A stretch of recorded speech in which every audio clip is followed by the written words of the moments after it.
Olá, meu amado irmão, minha amada irmã no Senhor. Sexta-feira Santa, dia santo, dia de oração, não dia de tristeza, não dia de derrota, não, dia de alegria. Parece contraditório, não é? Dia da morte redentora de Jesus e o cristão está feliz? Claro. Por quê? Porque Jesus não está morto. Ele está vivo, ressuscitado, glorioso. Ele é o Senhor, Ele reina, Ele é o Senhor. Ele é o Alfa, é o Ômega, Ele é o Leão de Judá, Ele, Jesus, Ele é a rosa de Sarão, é o lírio do vale. Jesus está vivo, aleluia. Então hoje, sexta-feira santa, não é dia de tristeza, é dia de gratidão. Porque Deus nos amou de tal maneira que enviou seu Filho unigênito, Jesus, para que, crendo nele, tenhamos a salvação no nome dele. Meu amado, minha amada, diz a palavra de Deus em Isaías, capítulo 53, versículos 4 e 5. Olha o que diz a palavra. Em verdade, Ele tomou sobre si nossas enfermidades e carregou os nossos sofrimentos. E nós o considerávamos como um castigado, ferido por Deus e humilhado. Mas Ele foi castigado por nossos crimes e esmagado por nossas iniquidades. O castigo que nos salva pesou sobre ele. Fomos curados graças às suas chagas. Essa palavra é tremenda, irmãos. Em verdade, Ele quem? Jesus, tomou sobre si as nossas enfermidades, as minhas e as suas. A Bíblia diz, em Isaías 52, que Ele não tinha mais aparência humana. Tão desfigurado ele estava, o servo sofredor, o servo de Yahvé, o servo Jesus. Ele tomou sobre si, ele quis tomar sobre si mesmo as minhas enfermidades e as suas enfermidades. Carregou os nossos sofrimentos para nos resgatar do sofrimento. Irmãos, uma pessoa que gosta do sofrimento, que busca sofrimento, é um desequilíbrio que a pessoa tem. Por quê? Porque é masoquismo, gostar de sofrer, é um desequilíbrio.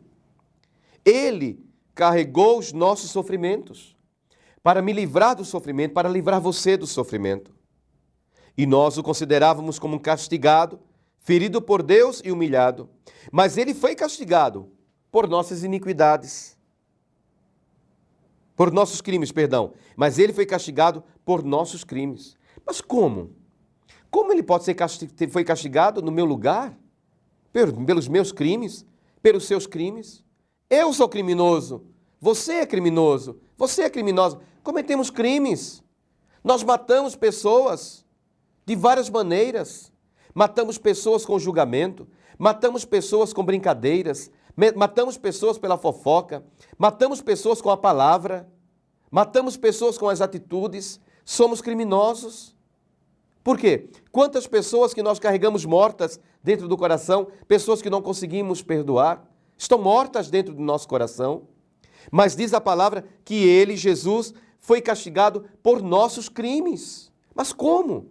Ele inocente, justo, santo, puro, imaculado, Ele, Jesus, foi castigado por nossos crimes? Ele não merecia? Eu mereço. Você merece.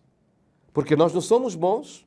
Jesus diz claramente isso. No Evangelho de Mateus, capítulo 7, ele diz: vocês que são maus, querem dar o melhor para os filhos, quanto mais o Pai Celestial dará tudo que os filhos necessitam de melhor.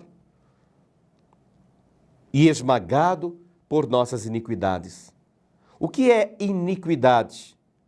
Se acostumar com o pecado. A pessoa não se arrepende mais. A pessoa não chora mais. A pessoa não reconhece mais que é pecado. Se habituou com o pecado de tal maneira que a pessoa não chora, não sente mais dor por causa do pecado. Não chora mais, não se arrepende mais, porque o pecado se tornou corriqueiro na vida da pessoa. Isto é iniquidade. Uma pessoa iníqua é uma pessoa que se acostumou com o pecado. O pecado não causa mais ojeriza, não causa mais nojo, asco, não. A pessoa se acostumou. Isso é iniquidade. Mas ele foi esmagado por nossas iniquidades, pelos nossos pecados. O castigo que nos salva pesou sobre ele. Fomos curados graças às suas chagas. Já fomos curados na cruz do Calvário, irmãos, pelo poder do sangue de Jesus. Você já está curado. Tome posse da cura de Deus. Tome posse da bênção de Deus na sua vida. O castigo que nos salva pesou sobre ele naquela cruz. O castigo que era para mim, o castigo que era para você, pesou sobre ele naquela cruz. Glória a Deus. Obrigado, Jesus. Honra e glórias a ti, Jesus. Porque mesmo não merecendo, o Senhor me amou de tal maneira naquela cruz. Foi esmagado por minhas iniquidades. Muito obrigado, Jesus. Amados, que o sangue de Jesus nos lave. Teremos agora um breve intervalo e voltaremos com a palavra do Santo Evangelho.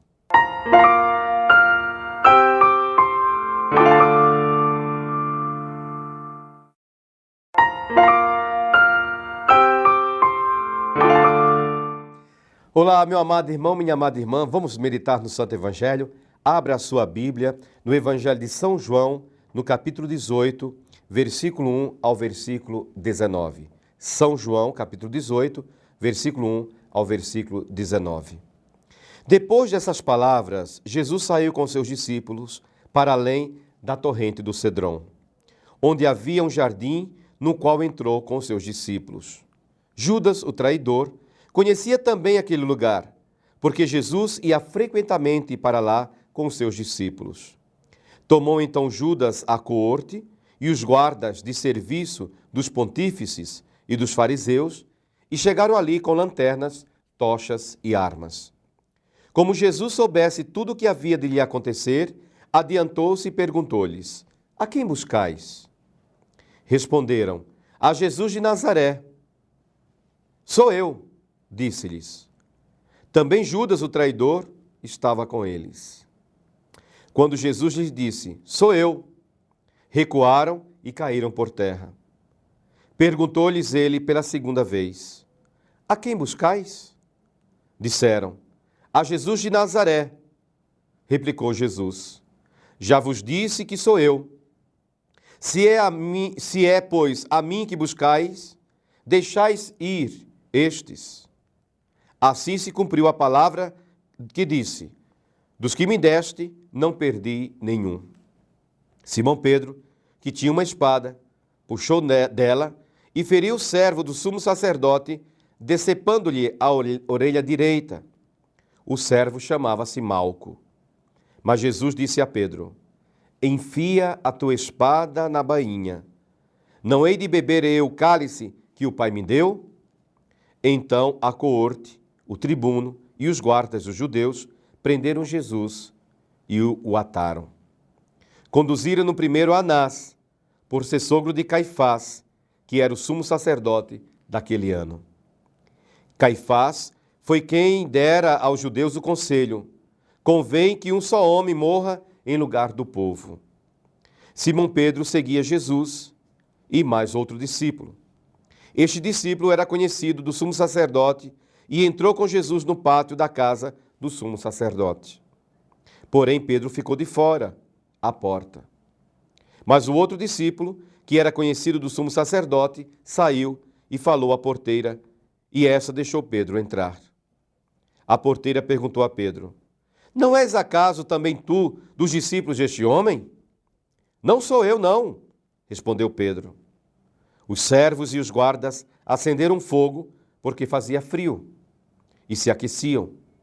Com eles estava também Pedro, de pé, aquecendo-se. O sumo sacerdote perguntou de Jesus acerca dos seus discípulos e da sua doutrina. Jesus respondeu-lhe: falei publicamente ao mundo, ensinei na sinagoga e no templo, onde se reúnem os judeus, e nada falei às escutas. Palavra da salvação.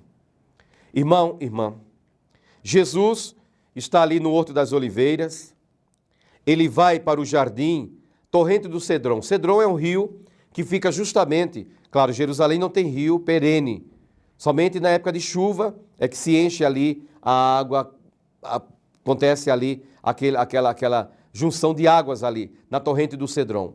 Aqui está a cidade de Jerusalém, no Monte Sião. Aqui está o Horto das Oliveiras. Onde fica o Vale do Cedron? O Vale do Cedron fica exatamente entre Jerusalém, que ficava no alto. Hoje, é claro, a cidade se espalhou. Mas naquele tempo, Jerusalém ficava sobre o Monte Sião, ali em cima no alto. E aqui está o Jardim das Oliveiras. Jesus, ele atravessou várias vezes o Vale do Cedron. Cedron é um rio que só tem água na época de chuva. Costumeiramente está vazio o Cedron. Jesus, diz a palavra de Deus, ele foi para um jardim, porque ele frequentemente ia àquele jardim. E foi ali que aconteceu a traição. Judas vendeu o Filho de Deus por 30 moedas de prata, o valor de um escravo. Quando eles chegam, Judas trai nosso Salvador. Jesus diz, olha, se é a mim que vocês querem, libertem os outros. Até neste momento, irmãos, Jesus se preocupou com seus discípulos. Vocês querem a mim, deixe que os outros sigam, vão embora. É a mim que vocês querem, sou eu sou Jesus de Nazaré. Prendam a mim, aos meus não. Olha o carinho de Jesus. E Pedro, infelizmente, trai o nosso Salvador, negando Jesus. Meus amados, quantas vezes que nós negamos Jesus também, quando temos vergonha de falar o seu nome em público, quando temos vergonha da palavra em público, quando temos vergonha de orar em público, quando temos vergonha de defender a nossa fé em público, quando temos vergonha de proclamar a nossa fé em Jesus, todas as vezes que agimos assim, nós somos exatamente iguais a Simão Pedro. Nós traímos nosso Salvador. Que não aconteça mais isso. Que o Senhor abençoe você. E quero convidar você, segunda-feira, dia 6, primeiro dia do Cerco de Cura e Libertação, no Nacional, Clube Nacional, em Jundiaí, Cerco da Libertação, a partir do dia 6, no Clube Nacional, às 7 horas da noite. Do dia 6 ao dia 12, poderoso Cerco de Cura e Libertação. Deus abençoe a todos, que o sangue de Jesus nos proteja e até segunda-feira, se Deus quiser.